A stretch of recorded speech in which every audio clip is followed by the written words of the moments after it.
제가 본 영상을 소개해드리겠습니다. 한 6개월쯤 전에 유튜브에서 본 영상입니다. 영상 제목은 눈물로 살다입니다. 제목만 들어도 슬프고 비통하지 않습니까? 아마 1990년쯤이었을 겁니다. 1989년, 1990년 정도에 중국에서 일어난 일입니다. 정확히는 중국 상하이였죠. 그때는 중국의 인건비 수준이 많이 낮았습니다. 당시 상하이 유학을 주선하는 브로커들이 있었습니다. 상하이가 아니라 일본 유학이었죠. 일본 유학을 하려면 학비도 필요하고 브로커 수수료도 필요했습니다. 다 합치면 2~3천만 원쯤 들었습니다. 하지만 브로커는 걱정 말라고 했습니다. 일본에서 1~2년 유학하고 시험이 크게 어렵지 않은 어떤 자격증을 취득한 후에 일본의 한 직업학교에 입학하면 문제없다고 안심시켰습니다. 직업학교 입학 시험도 어렵지 않다고 했습니다. 일본의 특정 기술직이 부족한데 직업학교에서 주는 합격증이 있으면 일본에서 쉽게 일자리를 구할 수 있다고 했습니다. 일단 취업을 하기만 하면 한 달에 버는 수입이 한 달 수입이 상하이에서의 4년 수입과 맞먹는다고 했습니다. 정보를 찾아보니 틀린 말은 아니어서 앞다투 지원하는 사람들이 많았습니다. 지원자 중 한 명의 이야기입니다. 상하이 선생이라고 부르겠습니다. 상하이 선생은 결혼해서 처자식도 있었습니다. 늘 잘 살기 위해 노력했죠. 한땐 상하이의 직장인이었는데 당시 중국 기업이 구조조정을 하면서 상하이 선생도 직장을 잃었습니다. 그래서 일본 유학을 준비했고 돈을 빌려 중개비와 학비로 수천만 원을 준비했습니다. 상하이 선생이 정 씨였으니 정 선생이라고 부르겠습니다. 정 선생이 일본에 가보니 일본의 직업학교 자체에 문제가 있었습니다. 미래의 희망이 보이지 않았죠. 결국 정 선생은 자퇴를 결심했습니다. 하지만 학교의 허락 없이 그만둘 경우 일본에서의 합법적인 체류 자격이 사라집니다. 정 선생은 일본에서 취업 비자도 없이 지내며 일자리를 찾아다녔습니다. 중국인이 운영하는 식당에서 설거지도 하고 채소도 다듬고 최저임금을 받으며 갖은 고생을 했죠. 일본의 경우 취업 자격이 있는 체류자의 일당이 10만 원일 때 자격이 없는 사람은 많아야 2만 원이었습니다.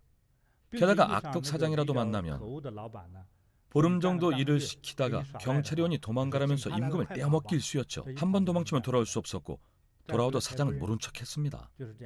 억울한 일이 다반사였죠. 일본에서 어떤 대접을 받았을까요? 일본 생주보다 못했습니다.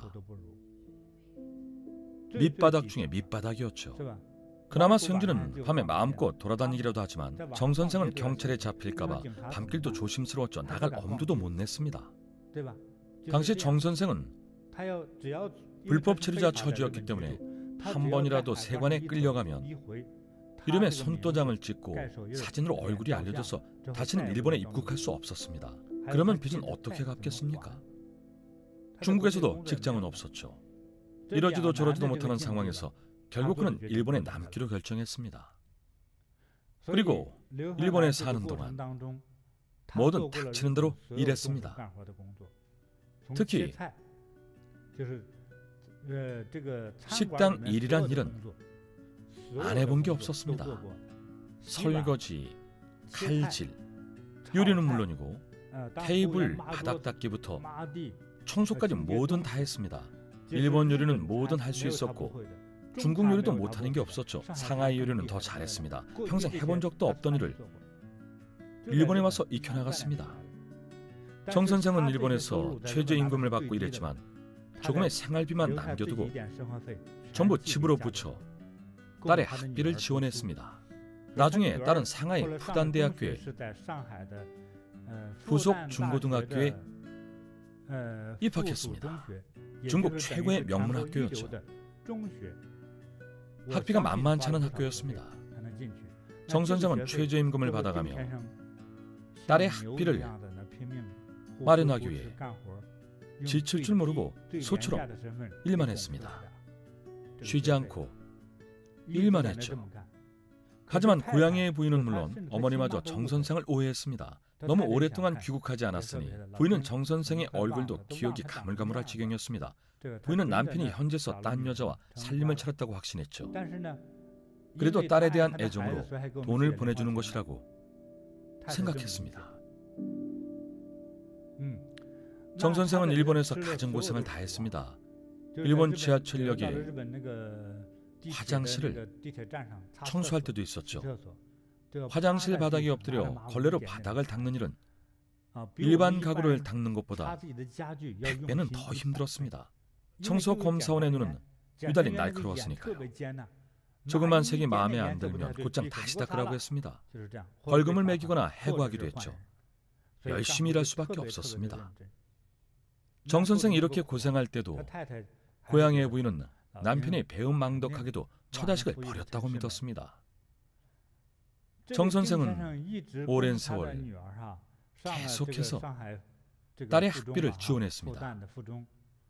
똑똑하고 야무졌던 딸은 미국 뉴욕 주립대 의대에 합격해 의사 자격증을 취득했습니다. 미국 의대를 졸업한 뒤 미국 현지에서 의사가 됐습니다. 그제야 정 선생은 고생에서 해방됐고 이윽고 정 선생의 부인이 일본을 들렸습니다. 일부러 일본 도쿄를 경유하는 뉴욕행 비행기를 탔습니다. 도대체 남편이 일본에서 어떻게 사는지 보고 싶었던 겁니다. 부인은 24시간을 머물렀습니다. 정 선생은 불법 체류자 신분이라 공항으로 마중 나오지 못했습니다. 정상적으로 지하철을 탈 수도 없었죠. 결국 비밀 특수부대처럼 이리저리 길을 돌아 7시간 만에 겨우 부인과 만났습니다. 남편이 사는 곳에 도착하자마자 부인은 울음을 터뜨렸습니다. 어찌나 가슴이 아프던지 침대 하나가 겨우 들어가는 공간이었습니다. 그래도 샤워는 할 수 있었습니다. 비닐을 펴서 깔고 위에 물을 뿌려 씻고 다 씻으면 비닐을 접었습니다. 모든 집비는 초소형이었습니다. 게다가 집이 철도변에 있다 보니 수십 분에 한 번씩 열차가 지나갈 때마다 열차와 함께 집 전체가 덜컹덜컹 흔들렸습니다. 남편은 매일 4시간밖에 못 자고 새벽부터 일하러 나갔습니다. 한 사람이 3인분, 6인분을 일하며 이런저런 잡일을 도맡았습니다.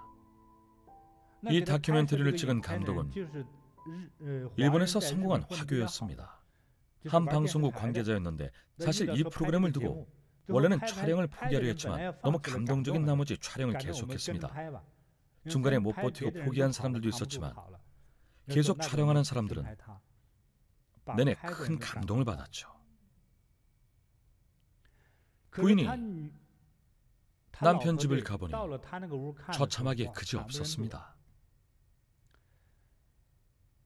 그 장면은 지금 다시 생각해도 가슴이 미어집니다. 그제야 남편의 삶을 알게 된 거죠. 정 선생은 쉴 틈이 없었습니다.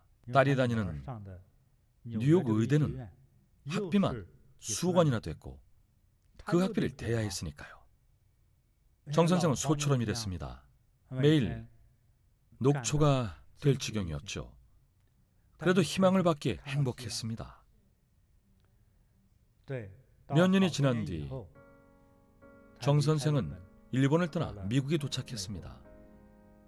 미국에 도착했을 때 정 선생의 딸은 이미 연봉 수억 원을 버는 미국의 정식 의사였습니다.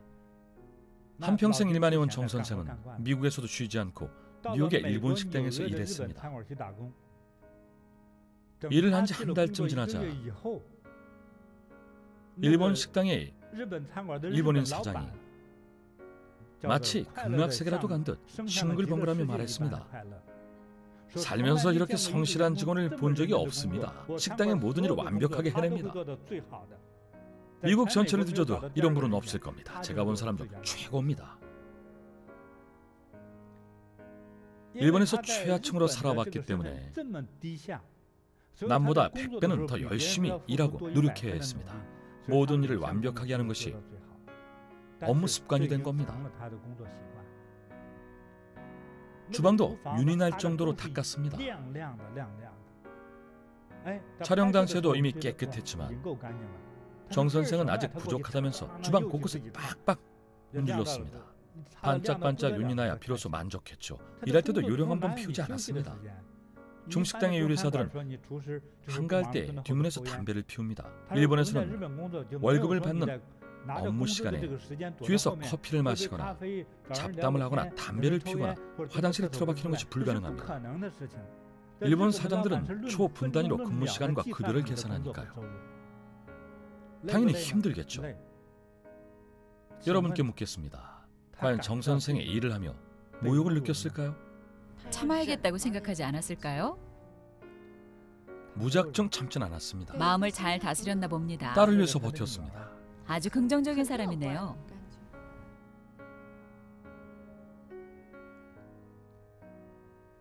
촬영 마지막 인터뷰에서 감독이 물었습니다. 굳이 이렇게까지 열심히 하실 필요가 있습니까? 저희가 볼 때는 이렇게까지는 할 필요 없을 것 같은데요. 그러자 이렇게 대답했습니다.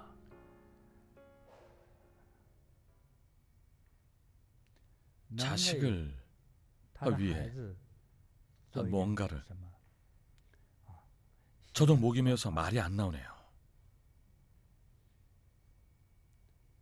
자식을 위해 뭔가를 할 수 있다는 것만으로도 행복했습니다. 이것이 진정한 사랑입니다.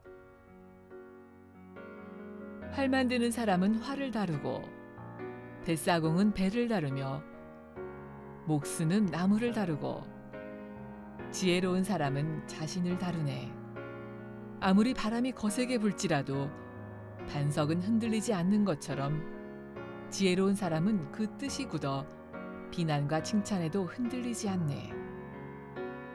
깊은 몬물은 맑고 고요해 물결에 흐려지지 않는 것처럼 지혜로운 사람은 진리를 듣고 그 마음 저절로 깨끗해지네. 법구 비유경 명철품.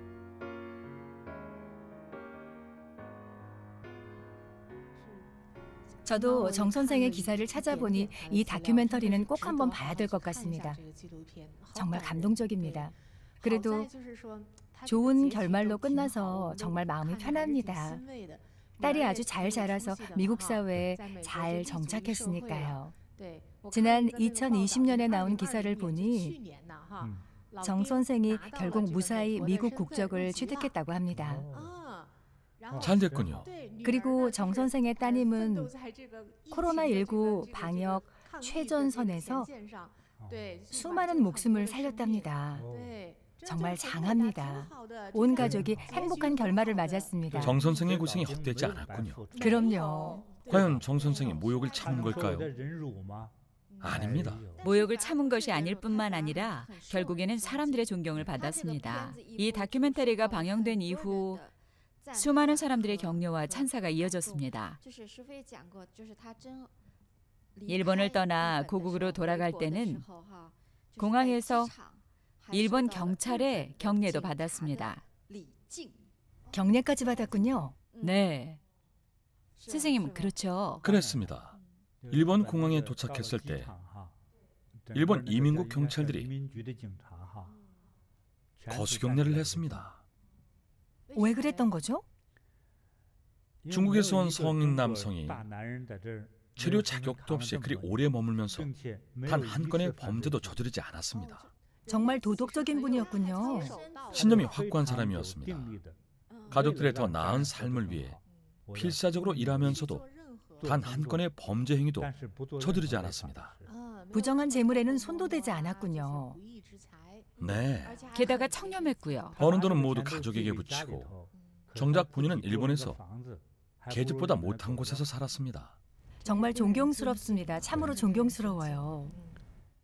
직장에서 상사에게 꾸중을 들었거나 업무 중에 어떤 이유로든 도저히 모욕을 못 참겠거나 억울하다는 생각이 든다면 우선 그런 생각 자체가 너무 유치하고 너무 어린 겁니다. 직장 생활에 적합하지 않습니다. 사랑하는 사람이 없어서 그럴 수도 있습니다. 만약 80세 노모와 자녀가 서너 명 있다면 그들을 위해서라도 어떤 굴욕도 참고 무엇이든 기꺼이 감내하며 아무리 힘든 일이라도 모두 도맡아 했을 겁니다. 마음속에 이런 사랑과 정이 있다면 그 어떤 것도 극복할 수 있습니다. 저도 이 일화를 들려드리며 한참 생각에 잠겼습니다. 사회생활을 하려면 확고한 의지가 있어야 합니다. 본인이 사장이라도 마찬가지입니다. 감내해야 할 억울함은 감내하고 참아야 할 때는 참아야 합니다.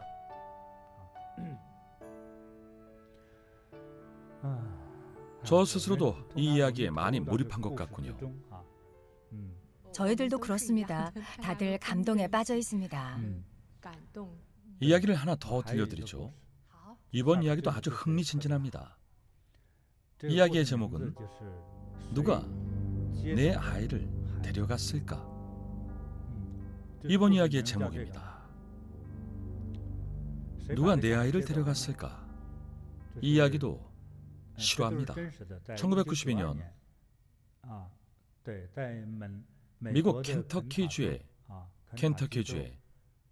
초등학교에서 일어난 일입니다. 어느 날 한 소년이 납치를 당했습니다. 부모는 혼비백산이 됐죠. 대체 누가 내 아이를 데려갔지? 배경 상황은 이렇습니다.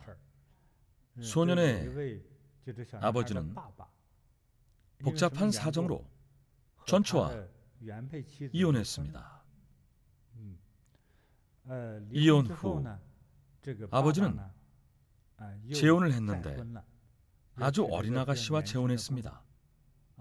19살, 20살쯤 된 처녀였습니다. 둘의 나이는 15살 차이가 났죠.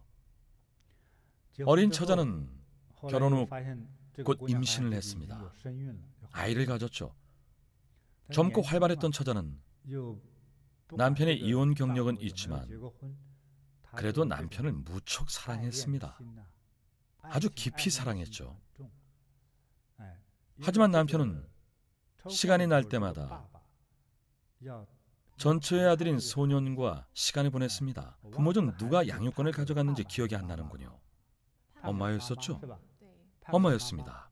그 뒤로 명절이나 주말이 되면 아빠는 아들을 보고 싶어 했습니다. 주말 같은 때 시간을 내서 아들을 집으로 불러 식사를 했죠. 부모로서 당연한 일입니다. 겨우 10살 남짓한 아이였으니까요. 소년의 아버지는 화물트럭 기사였습니다. 늘 트럭을 몰고 전국 각지로 물건을 실어 나르곤 했습니다. 한번 출장을 가면 일주일이나 보름이 걸렸죠. 장거리 운전을 하고 돌아오면 늘 이런 말을 했습니다. 돈도 생겼으니 아들을 데려서 맛있는 걸 먹읍시다. 하지만 재혼한 부인은 아직 어렸던 탓에 이런 상황을 질투하기 시작했죠.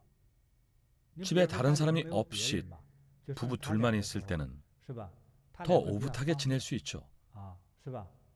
그런데 아들이 집에 오면 아버지는 아들과 식사하며 고기를 집어주기도 하고 맛있는 것을 먹이거나 함께 게임을 하곤 했죠. 아들과 게임도 하고 그림을 그리거나 숙제도 도와줬습니다. 아버지로서의 책임과 사랑을 다한 것뿐입니다. 아버지는 잘못한 게 없습니다. 하지만 재혼한 부인, 즉 아들의 계모는 견딜 수 없었습니다. 20대인 계모는 나이도 젊은 데다 임신까지 했으니 자신이 받아야 할 사랑을 전체 아들에게 빼앗긴 기분이었죠. 그 아들을 얼마나 미워했던지 일기장에 적기까지 했습니다. 그때는 컴퓨터도 없고 있어도 잘 활용하지 않았습니다. 대부분 종이 일기장을 쓰던 때였죠. 남편이 밉다. 그 녀석이 밉다. 그놈이 죽었으면 좋겠다. 죽이고 싶다. 이런 내용을 수차례나 적었습니다. 그만큼 미움이 컸던 거죠. 일기에 몇 번이나 그렇게 썼습니다. 어느 날 소년의 아버지가 운송 업무로 집을 비우게 되자 전처의 아들을 미워하던 계모는 가장 친한 친구에게 연락했습니다. 오랫동안 알고 지낸 그 친구와 계략을 꾸몄습니다. 너는 그 녀석이 다니는 학교를 가서 대신 마중을 나왔다고 해. 누구라고 해야 하지? 사촌 누나라고 하지 뭐. 실제로 남편의 누나에게는 딸이 하나 있었습니다. 얼굴도 좀 그럴듯하게 꾸며봐. 꼬맹이가 순순히 나를 따라올까? 그건 쉬워. 아빠가 출장에서 돌아왔으니 아빠를 보러 가자고 하면 돼. 워낙 제 아빠를 좋아하니 분명 따라올 거야. 아이가 너를 따르면 학교 선생님들도 별 의심 없이 보내줄 거야. 그리고 치밀하게 계획을 짰습니다. 계모의 친구가 화장을 하고 선글라스와 가발까지 쓴 채로 자신이 소년의 사촌 누나이며 출장에서 돌아온 아버지를 보러 소년을 데려가겠다고 말하자 학교에서는 별로 신경 쓰지 않고 소년이 아는 사람인지만 확인했습니다. 그 친구는 자신의 사촌 누나인 아무개라고 소개했습니다. 그리고 아빠가 와서 맛있는 음식을 잔뜩 시켜놓고 식당에서 기다리고 있는데 가보겠냐고 물었죠. 아이는 바로 갈래, 아빠 보고 싶어. 아빠가 왔더니 너무 좋아. 그렇게 덜컥 믿어버렸죠. 가족의 정이 그리운 아이였으니까요. 게다가 아빠와 엄마가 이혼한 사실도 알았기에 아빠에 대한 그리움이 더 깊었습니다. 아이는 별 의심 없이 계모의 친구를 따라갔습니다. 계모의 친구는 아이를 차의 뒷좌석이 아닌 앞자리 조수석에 태웠습니다.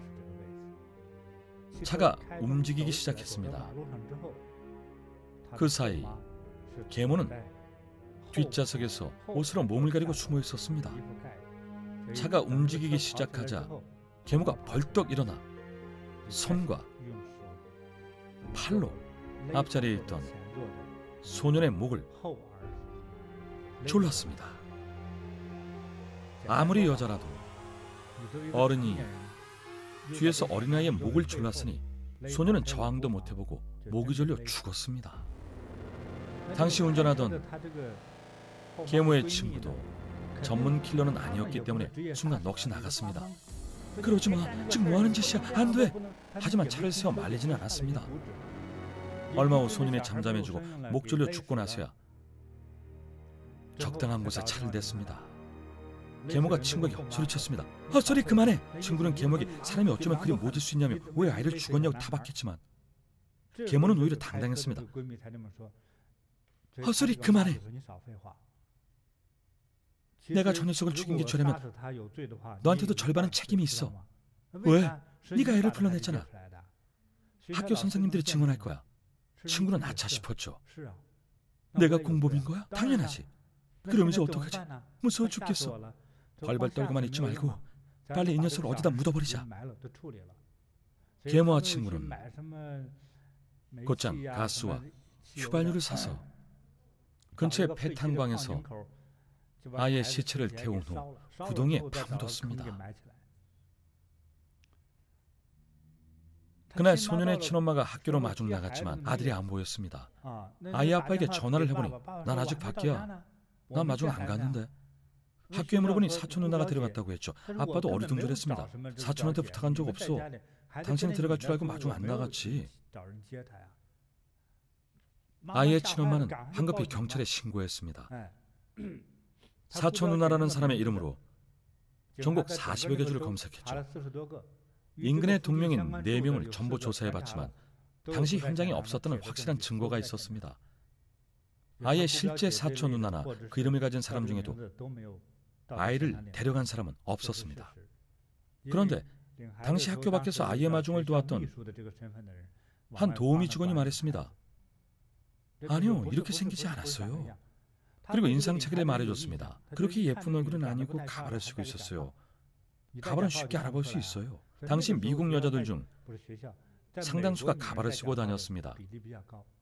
일종의 유행이었죠. 갈색 머리인 사람은 검은색 가발을 썼죠. 당시 미국의 유행이었습니다. 그래서 그 직원은 가발을 한눈에 알아봤습니다. 생김새도 기억하고 있었죠. 동명인들의 사진을 찾아봤지만 전부 아니었습니다. 다른 사람이었던 거죠. 이야기를 요약하자면 경찰의 피나는 노력 끝에 진상이 밝혀졌습니다. 사건의 진상은 계모와 친구가 미리 짜고 아이를 차에 태운 후에 제가 방금 말한 방식으로 그 소년을 죽였던 겁니다. 계모는 종신형에 처했습니다. 소년을 깨어낸 계모의 친구는 징역 25년형을 받았습니다. 계모의 친구는 순진했지만 어리석었습니다. 자신의 원칙과 규칙이 없었기에 차를 세워야 할 때 세우지 않고 말려야 할 때 말리지 않았습니다. 이런 사람을 부르는 말이 있죠. 착하지만 원칙이 없는 사람을 무골호인이라고 부릅니다. 모질과 악독하게 그지없는 계모는 결국 보석 없는 종신형을 받았습니다. 미국에서는 난 싫어합니다. 선량한 사람을 채찍질하고 죄 없는 사람을 거짓으로 모함하면 그 갚음은 끝내 용서가 없어 다음에 10가지 재앙을 받는다. 살아서 못 견딜 고통을 받고 몸을 다쳐서 불구자가 되며 저절로 병이 들어 괴로워하고 낙담에 정신이 혼미해지네. 항상 남에게 모함을 받고 또는 관청의 형벌을 받으며 재산을 송두리째 잃고 친족들과 멀리 떠나 산다. 가진 집은 모두 불태워지고 죽어서는 지옥에 들어가나니 이것이 10가지 재앙이니라. 법구 비유경 도장품.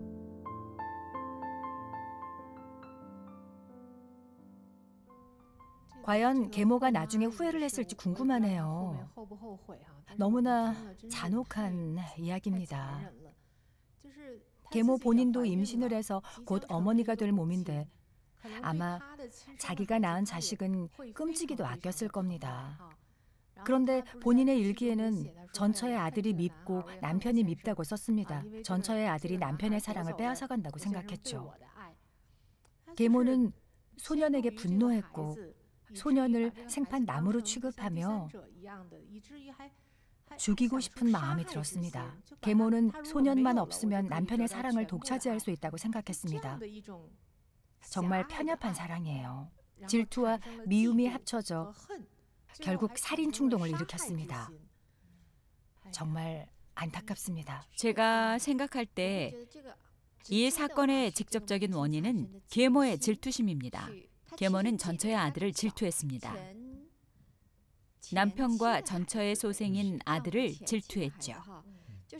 여자들 사이의 질투는 흔한 편이지만 이번 이야기는 계모가 전처의 아들이 남편의 사랑을 빼앗아 간다고 생각해서 벌어진 일입니다. 질투심이 극단으로 치닫은 상황이죠. 그렇다면 계모는 대체 무엇 때문에 그렇게 강한 질투심을 품게 되었을까요? 사실 어떤 일을 철저히 분석하려면 근본적인 원인을 찾아야 합니다. 첫 번째 원인은 사랑입니다. 계모는 남편의 모든 사랑을 독차지하기를 원했습니다. 귀가 이후 남편의 모든 시간과 공간을 자신만 소유하고 싶어 했죠. 대부분의 젊은 커플이나 갓 결혼한 신혼부부들은 대개 이런 생활 환경을 원합니다. 예를 들어 부부가 결혼하면 한 집에서 부모님 간섭 없이 둘만의 시간을 보내고 싶어 하죠. 하지만 그 남편은 평소 출장을 자주 다녔습니다. 집에 돌아오는 길에는 아들 생각이 나서 고기나 맛있는 것들을 사서 아들을 집으로 불렀습니다. 아빠가 아들을 그리워하는 것은 지극히 정상입니다. 계모가 남편의 입장에서 생각해보지 않았던 거죠. 제가 분석한 바로는 계모의 나이도 관련이 있습니다. 겨우 20살 남짓이셨죠. 20대는 법적으로 성인입니다. 법률과 규범도 이해할 나이지만 아직 사람의 마음은 헤아리지 못할 나이죠. 자기 마음조차 모를 나이입니다. 불교에서 말하는 오온치성의 관점에서 보면 계모는 굉장히 이기적입니다. 계모는 남편의 모든 시간과 여윳돈, 감정, 눈길이 다른 누구도 아닌 자신만을 향하기 바랐습니다. 의도는 말도 안 될 일이었죠. 그러니 자신의 친자식이 아닌 남편의 전처가 낳은 아들을 늘 눈에 가시처럼 여겼던 겁니다. 본인이 낳은 아들이었어도 그렇게 질투했을까요? 자기 뱃속의 아이까지도 질투했을까요? 저도 곰곰이 생각해 봤습니다. 아무리 계모가 악독하다고 해도 그런 여자일수록 오히려 자기 자식은 끔찍히 아낍니다. 상상을 초월할 정도로 사랑하죠. 하지만 그만큼 배타적인 마음도 강합니다. 계모는 이기적인 탓에 친자식 외에 다른 사람은 모두 배척하려 했습니다. 이런 마음가짐을 가지고 있었죠. 계모와 같은 환경에 처한다면 사람은 누구나 이런 마음이 생길 겁니다. 자연스레 이런 마음이 생기죠. 남의 일일 때는 공감이 안 되겠지만 본인에게 일어난다면 똑같이 느낄 겁니다. 하지만 이런 환경에 적응을 했든 못했든 살인은 절대 안 됩니다. 맞습니다. 그렇죠? 계모가 아이를 학대했다는 이야기는 들어봤어도 아이를 잔혹하게 살해까지 한 살은 극히 드뭅니다. 이기심이 빚은 참극이죠. 계모의 살인은 미움에서 비롯됐습니다. 그리고 그 미움은 더 많은 사랑과 관심에 대한 갈망에서 비롯됐죠. 간단히 말해서 더 큰 사랑을 원하다가 미움이 생겨났고 그 미움이 살인으로 이어졌습니다. 이해하셨습니까? 이 두 가지의 관계를 잘 살펴봐야 합니다. 사랑과 미움. 미움이 살인이 되고 살인을 하면 사람이 죽고 죽으면 환생합니다. 사랑, 미움, 탄생, 죽음의 순환이죠. 지나치게 뜨겁게 타오르는 남녀 간의 사랑도 있습니다. 내가 사랑하고 점찍은 사람이 나와 결혼해주지 않으면 온갖 방법으로 괴롭히며 상대를 죽이기도 합니다. 어느 나라에서나 꼭 이런 사건이 일어납니다. 사랑을 하면 상대가 내 소유물이고 내 것이라 착각합니다. 내가 가질 수 없다면 부숴버리겠다는 심보인 거죠. 이런 일들이 비일비재합니다. 계모의 행동을 분석해 본 결과 살인의 원인은 사랑 때문입니다. 정말 사랑의 결과로 살인이 일어났을까요? 그렇습니다. 사랑과 살인은 상생합니다. 원인은 사랑입니다. 이 계모 역시 잘못된 생각을 했기 때문에 이런 비참한 결말을 맞이하게 된 것 같습니다. 계모가 정말로 남편을 사랑했다면 개인적인 나의 사랑을 조금 확대시켜서 우리로 넓혔을 겁니다. 나를 우리로 품고 우리를 우리 가족으로 품어서 전처의 아들도 한 가족으로 함께 품을 수 있었겠죠.